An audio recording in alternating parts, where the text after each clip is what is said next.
Hi everyone, आज આપણે બનાવશું એકદમ યમ્મી ટેસ્ટી અને ક્રીમી પાસ્તા। જે બનાવવા માટે આપણે સૌપ્રથમ પાણીને ઉકળવા મૂકી દઈશું। પાણી ઉકળે ત્યાં સુધીમાં આપણે એક બાઉલમાં પાસ્તા કાઢી અને એ પાસ્તાને આપણે ધોઈ નાખશું। પાણીથી ધોઈ અને સાઈડમાં મૂકી દઈશું। ત્યાં આપણે બધા વેજીટેબલ્સની તૈયારી કરી લેશું। પાણી ઉકળી જાય એટલે એ પાણીમાં આપણે પાસ્તા એડ કરશું। પછી એમાં સ્વાદ અનુસાર મીઠું ઉમેરશું, તેલ ઉમેરશું અને પછી ઢાંકણ ઢાંકીને ચડવા દઈશું। ત્યાં આપણે બધા વેજીટેબલ કટ કરી નાખશું। પાસ્તા ચડી જાય એટલે આપણે એને ચાળણીમાં કાઢી અને ઠંડા પાણીથી ધોઈ નાખશું, જેથી પાસ્તા ઓવરકુક ના થઈ જાય। પાસ્તાને ધોઈ અને સાઈડમાં મૂકી અને આપણે પછી વેજીટેબલ્સની ગ્રેવી બનાવશું। સૌપ્રથમ પછી આપણે પહેલાં લસણ અને ડુંગળીની ગ્રેવી બનાવશું।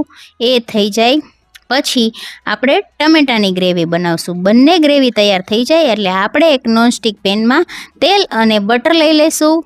બંને લીધા બાદ આપણે એમાં ડુંગળીની પેસ્ટ ઉમેરશું।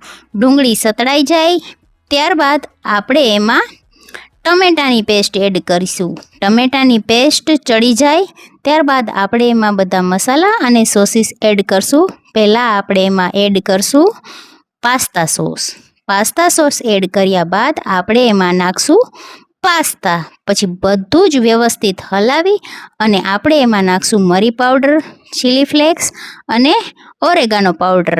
બધું જ સરસ રીતે હલાવી અને પછી આપણે એને એક પ્લેટમાં સરસથી સર્વ કરી દઈશું। સર્વ કર્યા બાદ આપણે ઉપરથી ચીઝ ખમણીશું। ચીઝ ખમણ્યા બાદ આપણા એકદમ યમ્મી ટેસ્ટી પાસ્તા તૈયાર છે।